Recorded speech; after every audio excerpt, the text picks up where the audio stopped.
Hello, u nilqakom għal programm ieħor ta' Aħseb u Wara. Passoltu jina Mark. U jien Emma minn MCYN. Eżattu jien mill-Kummissjoni Ġustizzja u Paċi.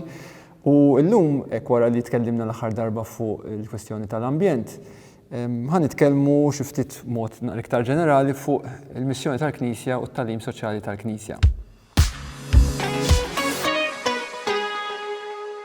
U magħna bħala mistednin għandna lil Sera u lil Arnold u biex nibdew passoltu forsi tgħidulna xi ħaġa fuq ħajjitkom jekk tridu, kemm tridu, u anki forsi xi ħaġa fuq il-gruppi li minnhom tagħmlu parti. Sera? Starting. Fidik. Hi, I'm Sera. I'm 22 years old, currently working as a carer at one of the church's children's home. My role is to oversee their care plan and make sure that they're being cared for in a holistic way. Besides for that, I am also involved in Youth Fellowship, and I also form part of the community which Youth Fellowship operates in. I form part of the organization team, service team, and besides for that, I am also involved in the teen ministry, and I lead one of the in-reach groups where we organize meetings for the youth of our community. So, yes, that's me in a nutshell. Keeps you busy. Very busy. Very busy life. But all for the Lord, so it's okay.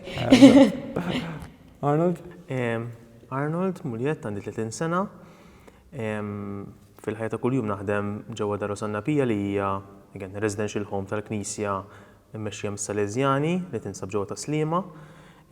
Prattikament neħdu ħsieb żgħażagħ minn 18 sa 25 sena. Nistudja wkoll, so bħalissa qed nagħmel ukoll masters fil-counseling. U mbagħad nappartjenu wkoll għal co-workers tal-missjoni tal-Karità, is-Sisters ta' Mother Teresa, qegħdin grupp il-Youth Co-workers, niltaqgħu b'mod regolari biex niffurmaw il-komunità, biex nitolbu flimkien, konna ċans anki nitkellmu fuq affarijiet u hekk, però mbagħad ukoll fl-aħħar mill-aħħar nagħtu daqqatit fil-ħidma tas-sorijiet hawn Malta fl-ifqar fost il-fqar mid-dar ta' Sisters insab Bormla, allura naħdmu hemmhekk skont il-bżonnijiet u l-ħtiġijiet li jkollhom is-Sisters. L-ewwel mistoqsija. X'inhi Knisja għalikom? Mela, l-ewwel kelma li tiġi f'moħħi hija komunità, sens il-Knisja li hija il-komunità li tiltaqa' biex tikber flimkien fir-relazzjoni tal-persuna ma' Alla u fir-relazzjoni tal-komunità ma' Alla. Ġifieri nies li qegħdin jimxu din il-mixja ta' fidi flimkien biex isiru jafu aktar lilhom infushom u lil Alla fil-ħajja tagħhom. And I think for me it's very much along the same lines of Arnold. Because in fact community came to my mind as well as I reflected on it. And I think it's the place where you come together and meet God really and encounter His heart, both in the formal traditions like the Eucharist and things like that, but even with the people and then the people. And you come together and you grow together. And I think for me, being part of the church, part of what the church is also this element of not keeping what you received, but going out there and giving it to others. So I think that for me really is the church. It is meeting, encountering and experiencing God, but taking that and giving it to others. So yes, that's the church. Xi tfisser dik jekk tieni parti, tipo going out? Kif qed tispjegana aktar x'inhi? Anke Arnold jekk x'inhi, xi tfisser? Kif tidher? Well, it doesn't look like anything special fil-verità. I mean, I think when you truly encounter and meet and fall in love with God, if to experience that love, that unconditional love, you can't just keep it to yourselves. There's, at least for me, there's also this desire to go out and give it to others. And what it looks like for everyone is completely different. For it's in the way we speak, it's in the way we interact, the way we look at others. It's to recognize that every person in the world who exists, who you meet, whether they know it or not, is loved by God and also known by Him. So taking that out there means to carry that knowledge, to carry knowing the dignity that they have, and treating them as such. And again, I think for some they have this gift to teach and preach and share it in their words, and for others it's in their actions, just by remembering people's names and being kind and serving and making someone coffee. It's different for everyone, I think.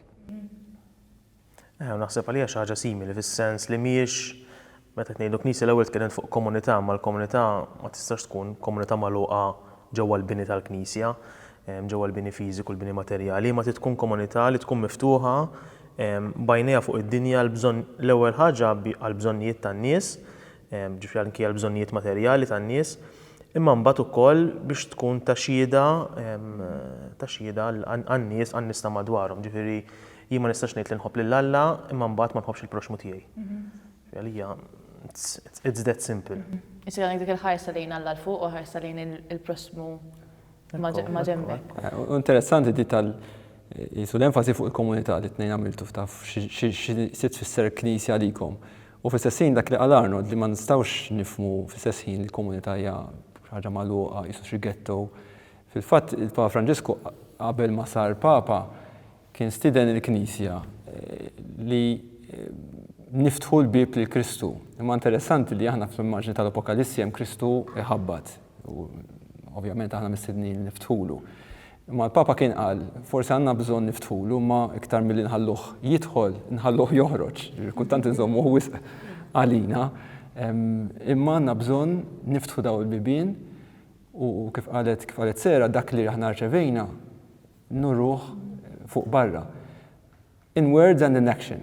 Naħseb l-enfasi importanti ħafna. Ovvjament il-klim huwa importanti. U mill-bidunet tal-Knisja naraw l-apostli u disċipli li kienu qasmu ħajjithom ma' Kristu jixandru, letteralment jixandru bil-klim. Imma mhux biss. Once again, fl-atti tal-apostli naraw id-disċipli l-apostli l-ewwel Knisja ix-xandar imma wkoll taġixxi. Ġifieri turi dik l-imħabba li huma rċevu konkretament għax aħna bil-paroli nistgħu ngħidu ħafna affarijiet imma jekk il-kliem ma jkunux akkumpanjati mill-fatti, probabbilment inkunu naqra ipokriti. Sibt interessanti wkoll qisu dal-element ta' moviment. Naħseb Arnold semmejt il-moviment lejn Alla bħala komunità, kind of dak il-moviment u anka li noħorġu, kind of anka fil-bidu, fl-apostli eżatt, mhux biss, mhux aqgħodxa ta' ġewwa biss, imma dejjem hemm moviment il-barra. Ġifieri l-atti tal-apostli, naħseb ħansemmu ħafna llum l-atti tal-apostli, għax huwa proprju dak il-ktieb li jitkellem fuq il-ħajja tal-ewwel komunitajiet. Interessanti jekk tagħmel l-analiżi tiegħu jibda Ġerusalemm u bil-mod il-mod bil-vjaġġi ngħidulhom missjonarji u ħanitkellmu fuq il-missjoni tal-Knisja llum. Anke ġeografikament jibda jitwessa fi ftit snin il-isu l-preżenza tal-Knisja. U naħseb din hija importanti ħafna li aħna fil-ħajja tagħna ma nistgħux nibqgħu fl-istess post. Irridu nikbru, ġifieri l-istedina hi li nikbru. U li kif edna, isu nimxu lejn ħaddieħor, nimxu lejn is-soċjetà. Huwa importanti ħafna aħna jkollna reference points fil-komunitajiet tagħna, intom semmejtu ġiex eżempji ta' komunitajiet li jagħtuna isu jsostnuna, imma ma nibqgħux hemm li nwasslu li ħaddieħor. U nasal għal punt li qalet Sera isu kif nagħmluh dan bil-fatti. In a way, inti deskrivejt x'inhu t-tagħlim soċjali tal-Knisja. It-tagħlim soċjali tal-Knisja dak li hu, ġifieri ħafna definizzjonijiet, imma huwa il-valur tal-Vanġelu. Okay? Kif ħanejxuhom fl-interactions tagħna ta' kuljum, fir-relazzjoni tagħna ta' kuljum, fil-familja, fil-post tax-xogħol, fil-ħidma tagħna, fil-għażliet konkreti li nagħmlu. U għalkemm dawn mhux dejjem ovvjament nakkumpanjawhom daw il-ġesti bil-kelma Alla ma npoġġux forsi il-timbru, imma fil-fatt dik hija l-istedina li kull ma nagħmlu ikun ispirat mill-valuri tal-Vanġelu. Taħsbu li hija optional dik? No. I think very point and blank, no, it's not an option in the sense, again, to to fully know and to have a relationship with God, if you're going to take on that, you can't just then pick and choose what you want from it, what you want from a life of God. You can't just say, oh, I'll take the nice feelings of knowing I'm loved and stop there, because that's not what we're called to do. And see, Jesus himself said kind of, if you love me, pick up your cross and follow me. So, and he calls us, go out into the world. So I don't believe it's optional at all. I think it's part of our calling, and it's part of our duty as well, as being part of the church. But again, then how that is lived is different for everyone. So then, although it's not optional, there are different options of how to live it kind of thing. Naħseb hemm misconception li kultant isu meta niġu għal ħidma soċjali tal-Knisja ngħidu importanti ma dik għal min jaħdem il-Caritas, dik għal min jaħdem ma' rifuġati, u isu nisrani normali għan se jaħlu hekk li jaħdem f'bank. Ġib eżempju, dak isu ma jidħolx fiha di ħaġa, fil-fatt mhuwiex hekk. Ovvjament hemm missjonijiet kif qed inti differenti, hemm xogħlijiet differenti, ma kulħadd bil-mod ta' kif iġib ruħu ħanieħu l-eżempju tal-bank, il-mod ta' kif iġib ruħu b'mod etiku, pereżempju fix-xogħol tiegħu, il-mod ta' kif jitratta l-klijenti, il-mod ta' kif jitratta l-kollegi, xi jagħmel barra mill-ħin tiegħu tax-xogħol jew tagħha. Jiġifieri it-tagħlim soċjali tal-Knisja mhuwiex optional fis-sens ta' mhuwiex biss ta' xi wħud tal-qassisin jew ta' dak li jaħdmu il-Caritas, huwa ta' kulħadd. Mod differenti, granted, imma b'xi mod jew ieħor kemm aħna rridu nħossu d-responsabilità għas-soċjetà. It-tagħlim għandu bażi fil-Bibja, tipo semmejna s'issa kif jisu d-djakonija hija kelma teknika preżenti fl-atti pereżempju hekk dal-aspett ta' missjoni, imma fil-komplement tal-Bibja jagħtem dal-aspett ta' tagħlim soċjali. Ma avventax il-Papa Franġisku da' tagħlim soċjali ta' Knisja nibdew minn u laqas il-papi ta' qablu. Hemm ħafna aspetti fil-Bibja li juruna li jisu din l-aspett ta' djakonija li tfisser servizz ilha preżenti pratikament mill-bidu tal-istorja tal-poplu ta' Alla. X'nagħti eżempju, mbagħad forsi nsibu iktar eżempji għax inkella nitkellem jiena biss. Ibdew waħdu f'eżempju. Eżatt. Ġifieri l-poplu ta' Alla fl-Eġittu. Poplu ta' Alla fl-Eġittu f'kondizzjoni ta' skjavitu, f'kondizzjonijiet fejn kien maffeċ letteralment. Il-Bibja tgħidilna li Alla sema il-karba tal-poplu tiegħu. Sema l-karba u aġixxa. Ġifieri għax inti tista' tisma' tgħid okej, u tibqa' sejjer f'ħajtek. Imma Alla jisma' l-karba tal-batut, il-karba tal-fqir u jaġixxi. Ħafna drabi interessanti li jaġixxi in first person u kien jagħmel xi ħaġa, ma ħafna drabi jaġixxi billi jgħajjat lil xi ħadd. Dal-każ il-Mosè. Interessanti kif u din nsibuha fil-Bibja kollha. Alla jisma' jara li hemm xi ħaġa li għandha bżonn isu tinbidel u jsejjaħ in-nies biex jikkoperaw f'din il-ħidma ta' salvazzjoni u ta' ħelsien. Issemma recruitment. Isu l-istil ta' Alla da. Interessanti hu li Alla jista' jagħmel kollox issa, ġieli da ta' whatever għamel kollox waħdu anki Ġesu, imma dejjem isejjaħ in-nies oħra miegħu, ġifieri l-aspett tal-komunità Alla stess isejjaħ dejjem komunità biex jieħdu sehem fil-missjoni tiegħu. Ma nafx ġifieri anki fil-ħajja ta' Kristu. Fejn tarawha jisu din l-importanza forsi ta' djakonija, tas-servizz, tas-smieħ tal-batut. All the time. I mean, I think it's Spoiled for choice. spoiled for choice. Exactly, spoiled for choice. I mean, I think Jesus, he literally God came down from heaven and said, let me show you how it's done. Kind of thing. He walked the road which no one would walk. I mean, for me, even just simply the story of the Samaritan woman. I mean, who would go at noon in the sweltering heat to a well if not to meet someone, if not because he saw the pain, or when he'd stop because he felt someone just pull his cloak. You know what I mean?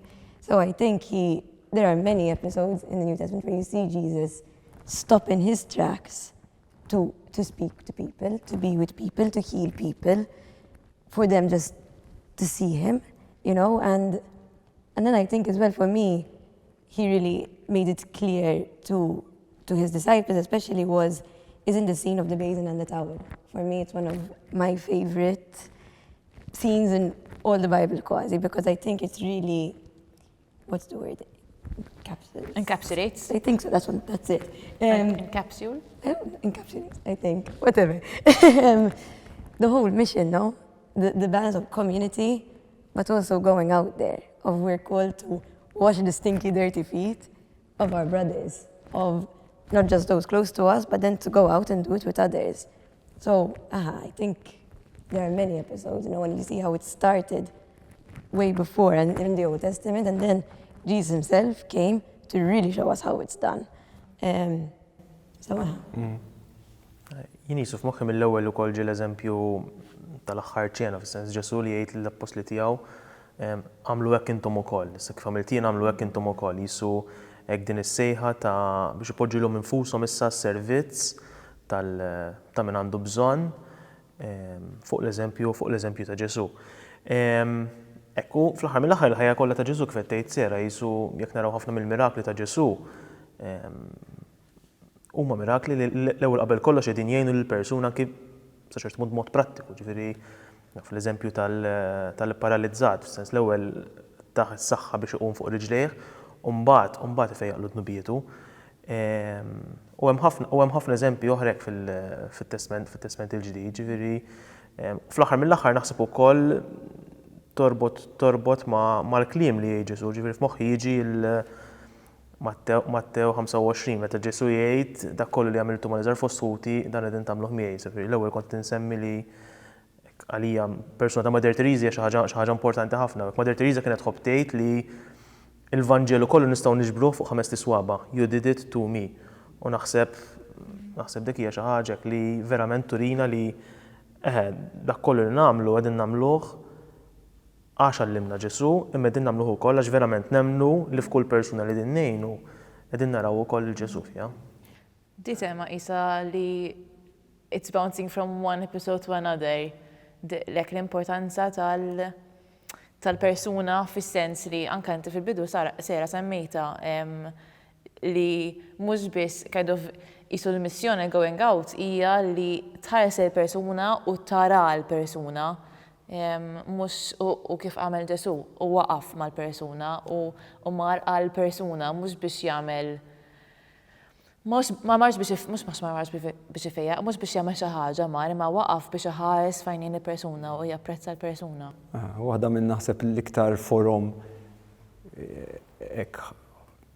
ibsin ta' esklużjoni hija meta aħna l-persuni tant ikunu esklużi li pratikament nagħmluhom inviżibbli. U da mhux bil-fors għax ma narawhomx fiżikament, imma qisu għax il-fqar idejquna in a way. Allura nagħmlu minn kollox biex nagħmluhom viżibbli billi nirriduċuhom ma' statistika, billi ntfuhom anki ġeografikament neskluduhom f'partijiet fejn tagħmilha aktar faċli għalina li ma narawhomx. U Kristu litteralment il dawn in-nies ipoġġihom fiċ-ċentru. Li dejjem tolqotni jiena. L-ewwel billi jieqaf, billi jarhom. Ġifieri tista' timmaġina xi ġifieri għal xi ħadd lebrus li fis-soċjetà ta' Kristu kien litteralment irid idoqq il-qampina biex in-nies ikunu jafu li ġej u jersqu u ma jkollhomx għalfejn jagħmlu kuntatt miegħu. B'daqqa waħda dal-lebrus mhux talli Kristu jiltaqa' miegħu imma jmissu. Hekk min jaf x'kienet tfisser għal din il-persuna wara tant snin ta' esklużjoni, ħadd ma jmissu, nafu kemm importanti anki għandna the human touch li Kristu da jmissu.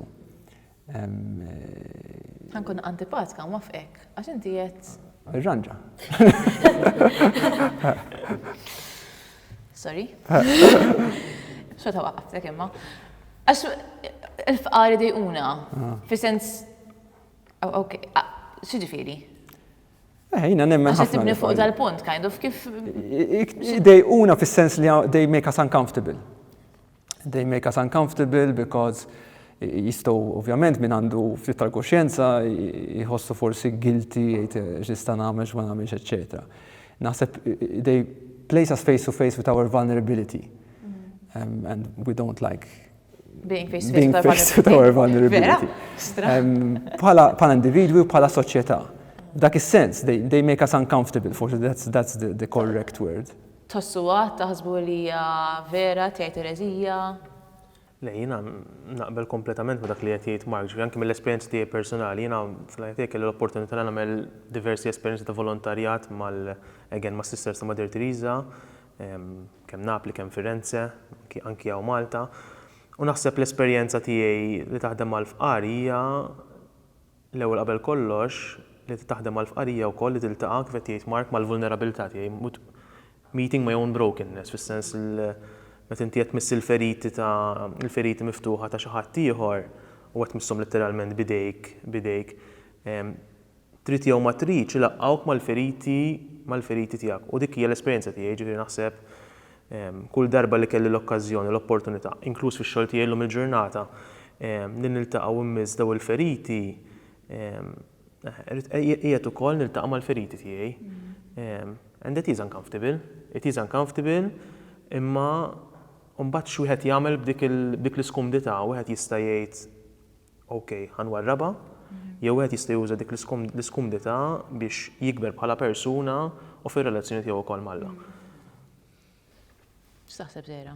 I agree 100%. So Tistgħu ma taqblux għax kollha No, naqblu. I do. Nagħmel punti biex ma naqbilx miegħek. No, because the truth is, and there's no point repeating it again, because I agree very much with what he's saying. I think it makes you very aware, again, of your own vulnerabilities and of your own weaknesses, of your own shortcomings. And I think that's why it's uncomfortable as well, because it makes you realize quasi your failings. Sometimes as an individual, for us not bothering to look, to see, to be moved, to do something. But at least for me, sometimes it makes me very aware as well of our failings as a general society, as a general church. And sometimes that can be very difficult to accept, especially if I had to speak personally, at least from my experience. You know, I'm such a person who serves, I'm part of a community, and then when you see the pain, in that sense it can also be uncomfortable, I feel, because it can make you very aware of your own failings, your own shortcomings, and how much work there still is to do, you know? But then as Arnold said, then what are you going to do about it? You know, so we can either react and say, no, let me just close it up in a neat box, this isn't for me, I'm not going to be bothered by it. Or we can choose to be moved and choose to find a way to be a part of the change, even if it's in a small way. Ekku, il-klim ta' Kristu, hemm ċerti parti tal-Vanġelu aħna nistgħu ninterpretawhom diversi modi, u ovvjament hija parti mill-tradizzjoni tal-Knisja, ma fejn tidħol jisu din is-sejħa s-servizz, intom semmejtu l-ħasil ta' riġlejn. Li aħna niċċelebraw jisu b'mod solenni ħames ix-xirka, by the way kuħadd inaddaf saqajh bħalli kieku ma nafxiex. True story. Eżatt. Been there, done that. Ma kellha din l-esperjenza. Naħseb anke ma kellhom din l-esperjenza probabbli mhux biss. Metri fil-fatt, meta għamela Ġesu, meta għamlu Ġesu dan il-ġest, ġifieri literalment kienet jaħseb saqajn jaf kemm kienu mimli jintrab u jintnu, eċċetera. Stammi social experiment darba, nħadmu xi saqajna qabel ħames ix-xirka biex Eżatt. Surprise, jew nkella assisek jażel 12 randomly min jafx mistħija. U semmejtu Matthew 25. Ġifieri once again, ċarissima u jisu l-messaġġ mhux tal-li isma' dija xi ħaġa importanti, mhux hekk qed jgħid Kristu qed jgħid xi ħaġa iktar minn hekk, speċjalment fil-parabola ta' Matthew 25. Kważi qed jgħid jekk propju tittażel kriterju wieħed, il-Vanġelu kollu ma tażel xi ħaġa li hija l-iktar importanti biex tara inti u se tmur lejn il-ħajja jew lejn telfin bħala individwu u jiena ngħid ukoll bħala soċjetà, hija l-mod ta' kif tieħu ħsieb lil dawn in-nies, lill-esklużi. Ġifieri nirrepeti, tasar qisu l-Vanġelu, tgħid x'inhu l-kriterju, x'inhu dak il-lekk li bih dejjem l-istudenti konna ngħidilhom qisek sejra l-eżami u taf x'ħieġ fl-eżami. Taf x'ħieġ nafu aħna x'ħieġ fl-eżami fl-aħħar tal-ħajjitna. Kont bil-ġuħd majtni jew le? Kont bil-għax stejtni jew le? Ġifieri literalment aħna ma niskuża li ma nafux x'ħieġ fl-eżami. So it's quite serious, honey. It's really nice, it makes it feel scary, Okay. Jiena naħseb ħammur issa. Tajjeb, mela, avukat tax-xitan. Allura l-Murray għandu preferenzi. Tipo, jien Minix. Kontajt minix fqira, imma nafu li dik mhux vera, xkont għandu l-faqar tiegħu. Imma għall-argument, okej? Għall-argument. Jien minix fqira, allura tipo il-mulej jimportaħ mill-fqar biss u l-Knisja jimportaħ mill-fqar biss. Mhux biss.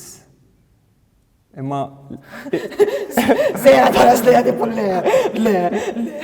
insomma rispondu intom. Għax sejra Sel għandha risposta li ġaj. No, I don't know, wait.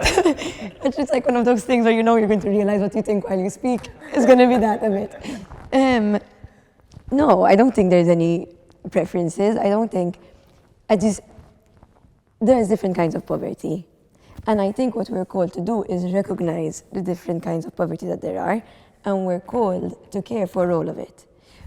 We can't forget any of it. So sometimes this is the where it gets a bit dangerous, I feel, then the line as well. Again, I'm realizing what I'm thinking as I'm speaking. Because it's very easy to stop at the poverty maybe we don't see, the internal poverty, especially I think nowadays, which is very important as mental health becomes more of a thing, and so reaching out and supporting people in that way. That can also be very comfortable at the same time. Difficult, but can be easier. So you have to be very careful as well. So it's not about having preferences. You can't forget then the actual real materialistic poverty, or like the migrants and people that have less, etc. But no, ultimately, there is no preferences, I believe. And we're called to see everyone. And that's where it's difficult. And that's where you struggle. Istess ħin ħankun avukat ta' xittanin. Għax it-talim soċjali ta' Knisja kellimna fuq waħda mill-prinċipji hija the preferential option for the poor. So li Alla jħobb biss il-ċertu nies dik żgur li le. Probabbilment laqas li jħobb iktar il-ċertu nies, imma allura kif infhmu il preferential option for the poor? There is an option and there is a preferential option. Arnold, titħol għalih. You go for it now. Naħseb fis-sens, jiena naqbel fis-sens m'hemmx distinzjoni, ġifieri l-Knisja tħobb lil kulħadd, però naħseb il-min hu iktar batut, il-min kellu inqas okkażjonijiet, inqas opportunitajiet, allura l-Knisja ħatamel għażla preferenzjali milli ħatamel man-nies mhux ħanuża l-kelma normali għax naħseb x'inhu hija kelma eżatt. Imma naħseb il-Knisja għandha dritt, għandha dmir, mhux id-dritt, għandha dmir kif semmejt inti ġifieri preferential option for the poor li lil dak li huwa l-inqas batut, lil dak li huwa l-aħħar fis-soċjetà, mela l-Knisja propju għaliex is-soċjetà x'ħafna drabi qiegħed fl-aħħar tas-soċjetà akkawża tas-soċjetà li l-Knisja tieħ preferenza. Kif naħseb fl-aħħar mill-aħħar jagħmel Alla magħna, ġifieri. Ekku, ħafna darbi l-image li nużaw hija anke f'familja, jekk f'familja ġenituri għandhom 2-3 tfal, jħobbuhom kollha t-tlieta li huma. Imma at certain points forsi tal-ħajja jkun hemm tifel jew tifla jkollha bżonn iktar attenzjoni. Ma jfissirx li l-ġenituri jħobbu lill-oħrajn inqas, imma kif qal Arnold dak il-mument dik it-tifla u dak il-tifel ikollu bżonn iktar attenzjoni. U dak li jgħidilna l-Vanġelu anki permezz il-parabola ta' Mattew 25 jew nkella ta' parabola ta' Lazzru fejn kien hemm lani li injora lill-fqir u jispiċċa jintilef dan lani. Isu l-messaġġ huwa isu ħobbu b'mod speċjali u għatu attenzjoni speċjali lill-fqir, mhux biss biex tgħinu lill-fqir, imma intu tħobb b'dan il-mod lill-fqir, ħassalva inti, ħassib il-ħajja inti, ħadd iltaqa' ma' Kristu jekk nipoġġuha b'dan il-mod. Ġifieri s-salvazzjoni ta' kulħadd iddependi minn din l-attenzjoni partikolari, u għal darb'oħra din l-eruq tagħha nsibuha fl-Antik Testament b'mod espliċitu. L-Antik Testament kollu jsemmi daw il-kategoriji l-armla, l-orfni u l-barrani. Speċjalment fil-Pentatewku, l-ewwel 5 kodba tal-Bibja. Min huma daw l-armla, l-tim u l-barrani huma t-tlieta min-nies, jew 3 kategoriji li l-iktar kienu vulnerabbli. Ħafna iktar mill-li kważi huma vulnerabbli llum. Ma kienx hemm social services, ma kienx hemm pensjonijiet, ma kienx hemm children's allowance. Ġifieri li tkun li tormol li ma jkollu l-raġel li mut dak iż-żmien kienet tfisser litteralment li tispiċċa b'xejn mingħajr support. Il-barrani il-bieraħ u llum nafu x'ġifieri li ma jkollokx ċertu drittijiet anke taffaċċa ċertu preġudizzi soċjali u reliġjuż. Isu dawn in-nies f'għajnejn ta' Alla dejjem kienu identifikati bħala dawk li l-iktar għandhom bżonn. U allura Alla ħin kollu jirrepeti ħobbu lili, okej, ħobbu lil Alla, imma ħobbu li xulxin u b'mod speċjali lil dawn in-nies. So naħseb dak is-sens once again il-Bibja tista' sservi ta' gwida lina. Nista' nerġgħu kien antipatika. Okej, mela ħanħobbu lil fqar in all its meanings, okay? Xi tfisser? Xi tfisser li nħobbu l-fqar? Fir-realtà, mhux ngħidu hekk madwar mejda. Jien naħseb l-ewwel kelma tiġi f'moħħi hija l-viċinanza mal-fqir, ġifieri aħna ħafna drabi naħsbu li biex tħobb il-fqir trid taqbad il-mobile ta' 10 euros, 20 euros donation. Li hija xi ħaġa tajba, mhux qed ngħid li hija xi ħaġa ħażin, anzi, jew li bil-forsi tagħmel xi ħaġa kbira u tmur il-missjoni tmur fl-Asja, l-Afrika, wherever. Imma naħseb l-ewwel qatt ta' mħabba huwa li tkun viċin tal-fqir, ġifieri il-Papa Franġisku f'dal-aħħar żmien jitkellem ħafna fuq għall-viċinanza, viċinanza umana l-ewwel qabel kollox, għaliex naħseb il-viċinanza umana hija dik li tagħti ċertu dinjità lill-persuna. U mbagħad nistgħu nibdew nitkellmu fuq problemi oħra u naraw kif ħansolvu problemi oħra. Mbagħad nistgħu naraw kif nitimgħu, kif nagħtu accommodation, kif nagħmlu jew skont il-bżonn. Imma naħseb l-ewwel qabel kollox hija l-importanza ta' din ir-relazzjoni umana li jew wieħed mill-iktar bżonnijiet fundamentali tagħna bħala bnedmin. And I think on what to continue what you're saying is that it's not only to be close with, but to be present in it as well. I see it through my own line of work. The children, what it means the most to them is not the person who gave them this. It wasn't the bags of donations that came in for them, because that's like, okay, whatever, another donation. It is, they remember the people that sat with them, the people that listened to them, the people that made them feel seen, feel safe, that they felt in a society where they feel like they don't belong, or in a society where they feel forgotten. They, in that moment, felt like they do belong. They felt seen. They felt like they were counted for and important, that they weren't just a charity case, but I was a human being with worth, a human being who struggles and just wants to have people with them to go through that. I think sometimes that is the biggest way to love the poor in all its senses.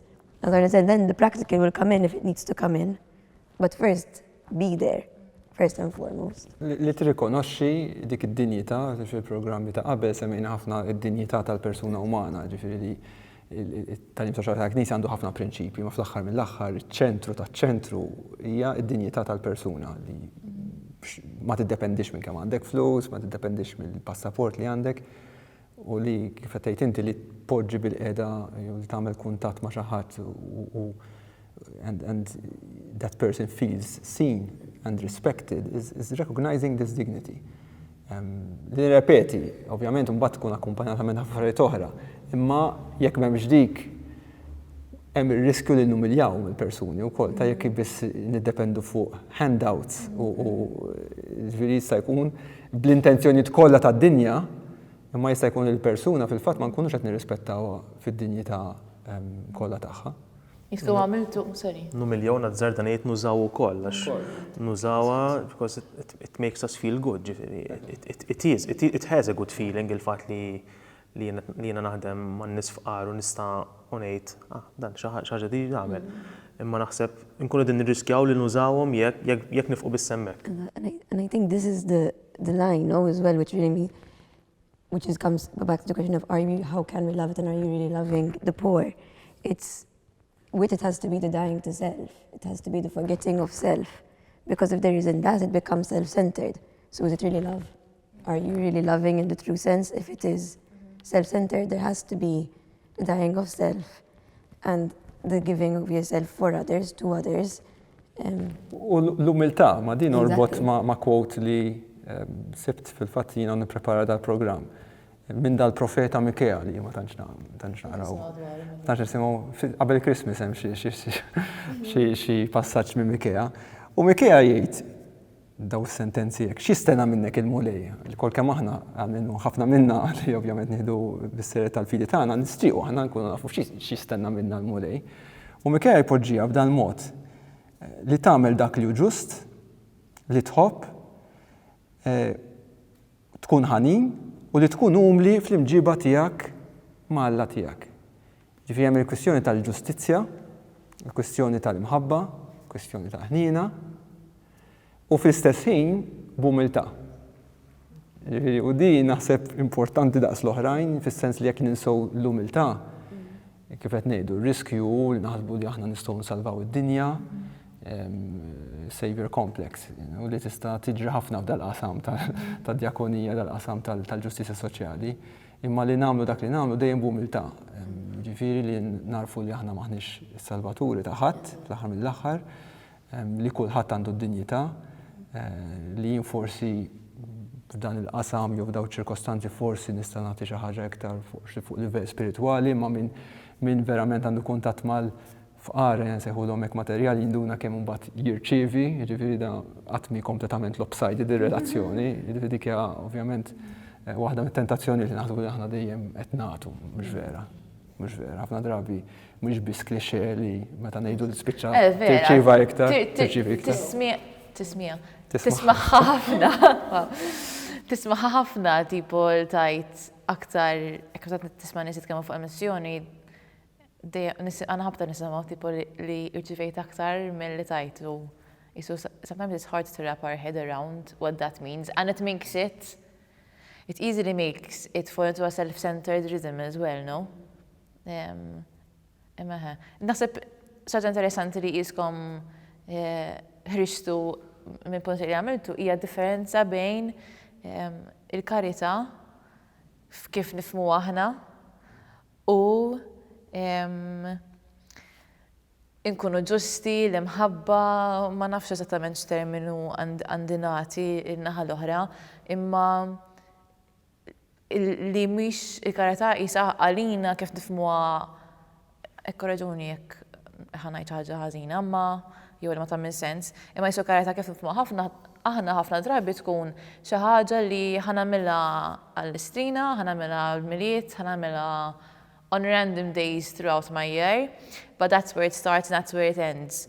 Fis-sens li sa ċertu punt hemm element ta' comfort zone, mentri the flip side, what you all are describing is something that goes beyond that pushes your limit, that makes you uncomfortable, that challenges you to be humble. Fil-fatt, ta' min jgħid li ovvjament il-konċett ta' karità fil-fatt meta nifhmuh kif qalet Emma huwa kunċett riduttiv, fil-karità hija ħafna iktar milli tagħti flus darba fil.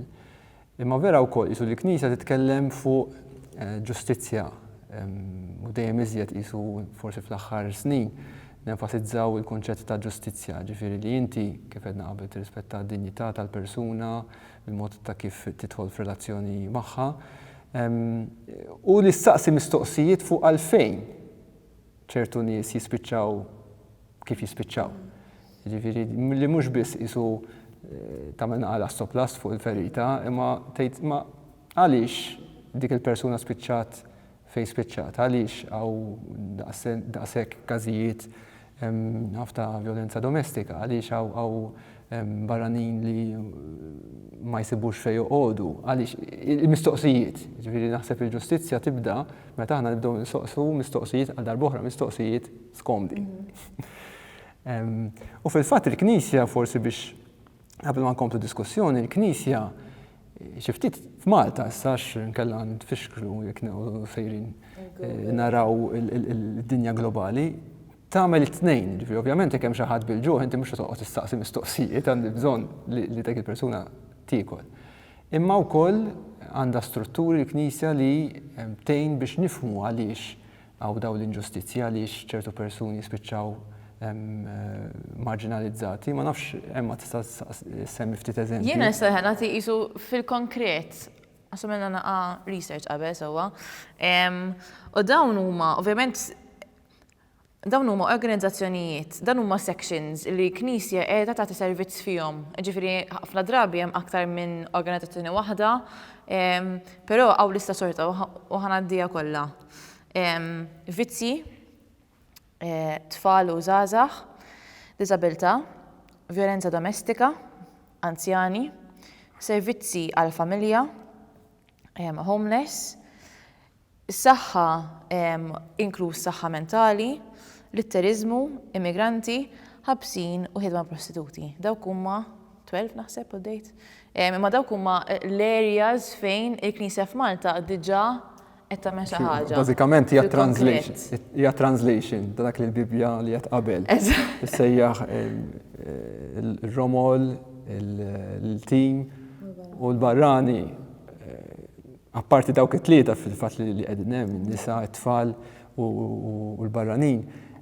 Il-Knisja f'Malta qisu tidentifika l dawn in-nies bħala dawk li għandhom bżonn mhux biss tajnuna diretta kif edna, imma wkoll li ngħinuhom, we empower them, nkunu vuċi għalihom, jew nagħtuhom vuċi, iktar toġobni dik l-espressjoni. Għax jispiċċaw ħafna drabi at the margins of society. So, kemm importanti kif qed li nżommu flimkien daw iż-żewġ aspetti ta' għajnuna diretta u anki empowerment, ġustizzja, strutturi, it-tnejn daw irdu jmorru flimkien, għax inkella l-ħidma tagħna soċjali tkun zoppa għanejtek. Intom li taħdmu qisu ma' wieħed minn dal-gruppi ta' nies, x'taħsbu li hija l-ikbar sfida li jiltaqgħu magħha ħajdhom il-klijenti tagħkom? Jien kif semmejt fil-bidu naħdem ma' żgħażagħ ġifieri minn 18 sa 25 sena, ġifieri kemm Maltin imma wkoll barranin, ġifieri infatti bħalissa l-maġġoranza tan-nies li naħdmu magħhom huma migranti. U jekk nifoka biss fuq dan il-grupp ta' nies naħseb jekk waħda mill-ikbar problemi li naffaċċjaw hija l-integrazzjoni fis-soċjetà jisu hekk naħseb mod speċjali f'dawn l-aħħar snin forsi imorru iktar lejn l-idea li l-immigrant jew ma nilqgħux fil-pajjiż tagħna jew inkella kif jiġġeneraw x'ħan nagħmlu bieħu nibgħatuh x'imkien ieħor. Mentri naħseb irridu nbidlu l-ottika ta' kif inħarsu lejn il-persuna lejn l-immigrant, jekk qed nitkellmu b'aspett ta' fidi wkoll li fih naraw lil Kristu u li nkunu kapaċi nilqgħuh u nintegraw fis-soċjetà tagħna, mhux biss bħala persuna li ġi jħabbat fuq il-bibin tagħna għall-għajnuna, imma daqs li kieku ġi hija, daqs li kieku ġi Kristu jħabbat fuq il-bib tiegħi. And then I think for me, it's funny, almost similar, but different. They've differently lived in the inside, in the sense of, I think the next biggest thing they struggle with is not being seen as Yahasra. That we love it in Malta, I feel Yahasra, miskin. And because then, in comparison to migrants, you would think that children who don't live with their families are more part of society, more integrated, but they don't actually feel it. So it's like they're there, but they're not. Because they have this Yahasra label kind of hovering over them. And all they really desire, and sometimes I see it, all they want to do is hide into the normality type of society, you know, because they don't look different. It's true, you wouldn't notice, fil-verità quasi. But I think that's where they struggle the most, and that's the biggest challenge they face, is to feel like they are like everyone else, to feel like they are part of society, and not feel so much as though they're this big, different thing, this Yahasra label, you know? Kemm importanti di tal-sense of belonging. Naħseb hija vera kruċali, ġifieri l-Papa pereżempju jħobb jitkellem fuq periferiji u jgħid periferiji fiżiċi, ġifieri kif qed qabel ħafna drabi forsi nbuttaw in-nies letteralment, ġeografikament fil-periferiji. Mbagħad hemm il-periferiji eżistenzjali, ġifieri xi ftit dak li qed inti sera, ġifieri dawn in-nies daw it-tfal dal-każ imorru skola, ġifieri mhumiex qed jgħixu fil-periferiji ġeografiċi, imma il-periferija eżistenzjali qegħdem għalihom li minħabba dak li jgħixu l-eżistenza jħossu li that they don't belong to society, that they're labeled, u dik il-label jisu jibqgħu ġorruha, they internalize it, u tista' jisu tmur lil minn dik il-label biss jekk dawn in-nies jiġu trattati kif qed qabel bħala tfal normali fl-aħħar mill-aħħar bid-dinjità tagħhom. Naħseb din hija kruċjali. Fl-istess ħin il-mistoqsija tiegħi li jmiss hija dawn id-diffikultajiet huma reali u nippruvaw nagħmlu mill-li nistgħu jisu biex ma jibqgħux hemm. Imma issa bħala nies li jaħdmu f'dal-qasam faċli da xogħol. Jew dil-missjoni ħansejħilha hekk għax hija iktar minn xogħol. U naf li ħatejdu li le. Allura nipprepara. Nipprepara Mistoqsija ovvjament hija. Ma nsejjej li huma l-ikbar challenges f'din ħidma u l-iktar mistoqsija importanti tlieta fil-fatt. Mistoqsija tagħkom. Kif ma taqtawx qalbkom? Jisu kemm hu faċli u din mhux biex l-isfidi li taħdmu daw in-nies ma meta forsi taraw ir-reazzjoni tas-soċjetà in ġenerali. Kultant jina stess inħoss jisu, all right, drop in the ocean, tajjeb, u Mother Teresa titkellem ħafna, imma kultant id-drop tara insinifikanti dej l-oċean. Dejjem mistoqsija nsaqsi nnifsi u nsaqsija lilkom, kif ma taqtawx qalbkom? Mela, biex nwieġeb fil-mistoqsija, clearly le, ġifieri mhux faċli taħdem ma mhux biss fuq livell ta' xogħol, ġifieri anke fuq livell ta' jnaf ta' volontarjat, attiviżmu, eċċetera. Ġifieri naħseb li mhuwiex faċli qatt huwa faċli, appuntu ġifieri ma nħabba n-nies li qed tagħmlu ħabba x-xogħol, imma kif diġà semmejna fil-bidu, il-fatt li inti meta taħdem ma' daw mal-fqar u mal-ifqar fost il-fqar qed tiltaqa' mal-vulnerabilità, mal-weakness with your own brokenness, and that's never easy. X'inhi l-ikbar challenge? Jiena naħseb waħda mill-ikbar challenge li nsib hija il-fatt li aħna kollu umani. Fis-sens, il-fatt li aħna kollu umani u jekk qed nitkellmu fuq strutturi tal-Knisja hija magħmula wkoll minn nies umani. Vera? Naħseb dik tagħmel kultant tagħmel ċertu affarijiet ħafna iktar ikkomplikati milli huma, fis-sens kull wieħed minna jiena inkluż inġib l-istorja tiegħi, inġib il-bagalja tiegħi kull darba li nieħu l-bagalja tiegħi kull darba li mmur fuq ix-xogħol. U forsi ħafna drabi il-persuna u jiena wkoll, ġifieri il-persuni li qegħdin hemm biex suppost ngħinu ħafna drabi ninsew il-missjoni li qegħdin hemm vera li hawn ninħlew fuq strutturi li huma tajbin, ninħlew fuq laqat li huma tajbin, ninħlew fuq ċertu affarijiet li huma wkoll tajbin, imma nirriskjaw li mbagħad ninsew verament x'inhu huwa l-qofol tal-missjoni li din nagħmlu. Fl-aħħar mill-aħħar huwa li nkunu ta' servizz għall-ifqar fost il-fqar. Tliet mistoqsija, kif ma nagħtax qalbi. Tweġiba faċli tkun il-fidi, imma anki dik mhijiex faċli naħseb meta qed nitkellmu fuq dan ix-xogħol.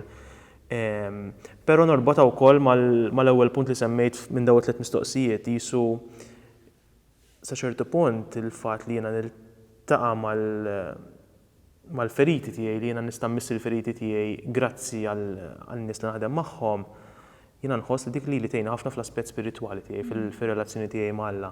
Ġifieri jiena nemmen ħafna li jiena ma nistax nikber fir-relazzjoni tiegħi mal-Alla jekk l-ewwel qabel kollox ma nistax nikber bħala persuna, jekk ma nikbirx bħala persuna. Ġifieri mhux waħda teskludi lill-oħra, imma huma żewġ proċessi li jimxu flimkien. Ġifieri jiena li qed nikber bħala persuna u dan nagħmlu anki grazzi għall-istudju, grazzi għax-xogħol li qed nagħmel. U dik fl-aħħar mill-aħħar tgħinu wkoll nikber fir-relazzjoni. U huma żewġ affarijiet li x'inhi l-kelma? Nurture, they nurture each other. U allura naħseb fl-aħħar mill-aħħar meta nżomm f'moħħi għal xi qed nagħmilha, għax verament fidi, u fl-aħħar mill-aħħar il-ġid li qed joħroġ minnha, f'sens meta tara żagħżugħ, ma nafx aħna kellna każijiet ta' żgħażagħ li waslu għandna prattikament mejtin, ġifieri li tara lilhom il-ġurnata qegħdin jaħdmu, jintegraw bil-mod il-mod fis-soċjetà tgħid, okay, it's all worth it. Ekku, signs of hope. Signs of hope. No, it's Tlet not easy. mistoqsijiet. Let's try and remember them all. Mela, no, not easy at all. And I think it can be very tiring and very draining as well. I think these jobs, when you work in such intimate spaces with people and you support people, it's tiring, because you are carrying their burdens as well, no? You're sharing in their pain as well. And the truth is as well, I think as you get closer to them, as you build a relationship, iktar u iktar you begin to carry and feel the pain, feel the losses that they do. Etc. And then as Arnold said, you're also human.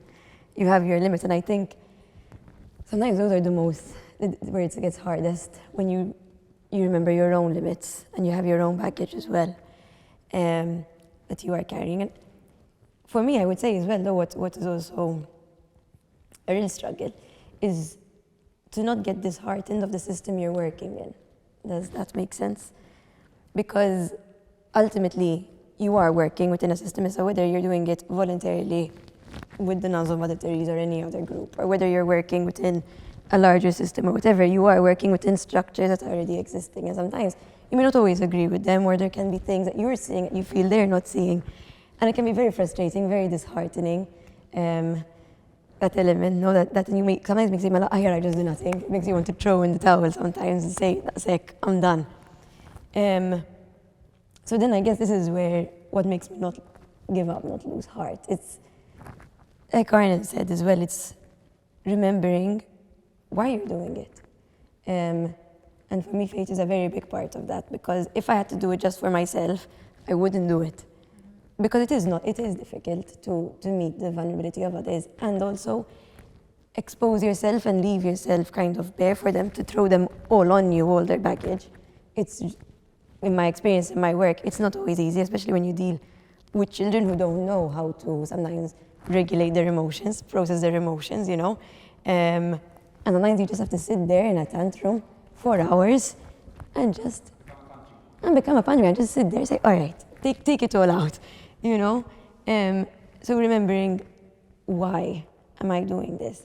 Remembering for the glory of whom? For myself, is to just get the praise? No, because to be honest, I can do other things and get the praise for that, which is much easier.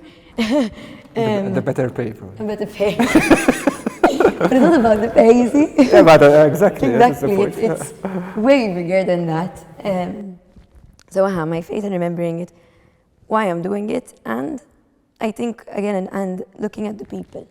Sometimes I have to stop myself and say, look at the person again, remember the people, and allow my heart to be touched and moved by them. Because again, I think when we're tired and frustrated, it's very easy to build a wall up or copy their coping mechanisms as well. But to allow yourself to still be touched and moved by them and see them completely. Because I think when you allow for me at least, let me speak for myself, when I allow myself to see the person, my heart melts in a way. And you start to understand in a very small way the way God loves. Very, very broken, imperfect way, tajfiri. But his heart melts when he sees us. And I carry that as well in my service, in my work. So yes. Grazzi, Naħseb ħallejtuna bla kien. Kważi. Kważi. Just one more question. Lele, isu tkellimna fuq ħafna. Kieku hemm żagħżugħa adolescent qudiemek. U di persuna qed ħossuqa li tagħmel xi ħaġa. X'tajdula? Can I be blunt? Because if I really wanted to, I could tell the person, get over yourselves and just go into it, kind of thing. But what do I mean by that? To not be so blunt and whatever. Seemingly insensitive. Seemingly insensitive. But I don't mean to be insensitive. Wait, there's more. There's more to it. Wait. I think what I would actually tell the person, it's not a bigger job as it can look to be. you know? Sometimes even like when I tell people what they do, you're like, Killa, proset. You're like, it's not the point, kind of. I don't want your proset. The point isn't, Ansi, don't stop at the proset, go do it yourself, kind of thing. I forgot what I was saying, it's coming. It's not as big as it can seem. Because as I said at the beginning, it can start in the small things. And honestly, I think this would be my thing, kind of, and that's why I get over it. Start seeing the people closest to you. Start from home. Start looking at your parents and saying, what can I do to help them around the house? Or what do they need? Sometimes, I know this, I see it as well. All they want is just to talk about their day as well. Even our parents sometimes want to do that, not just us. Start from those closest to you and start working your way out. And when you remember, like we said, that what it means to live out the social teaching of the church, to do something, is to recognize the dignity that each person has as a child of God. If you start from there, I believe, and start to change the way you view people, then you're doing something. And that's the first step. And for me, it's also something that really helped me was to go on voluntary work, to work in a group of people, which may not always be easy, and really be in a situation where you expose yourself to the vulnerability and the difficulty, you know, that we were saying, the uncomfortableness.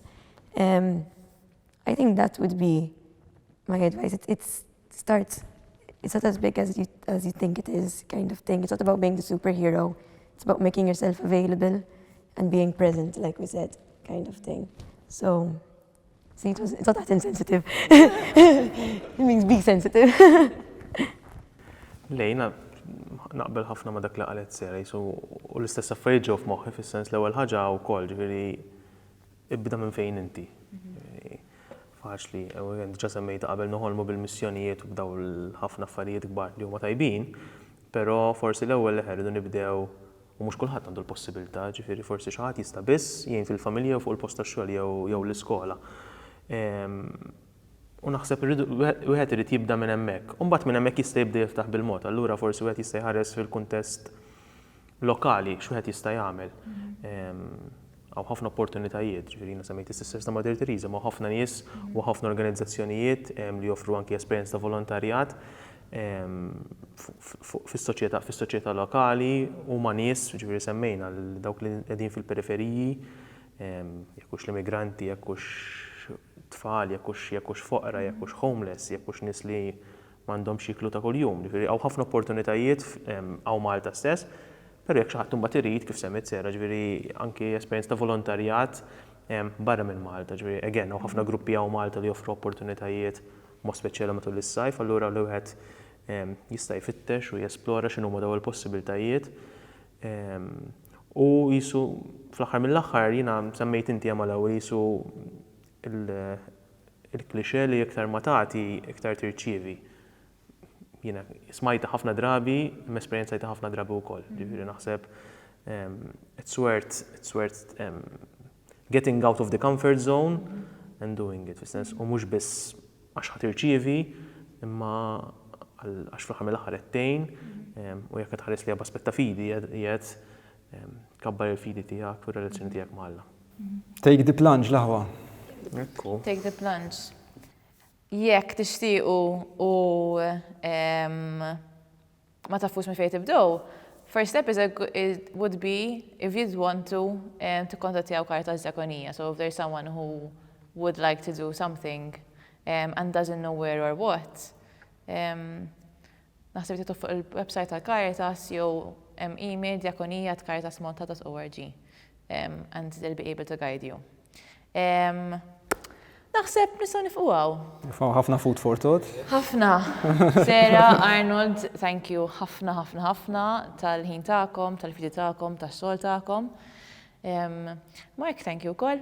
Grazzi Emma, u grazzi Arnold. See you next time. See you.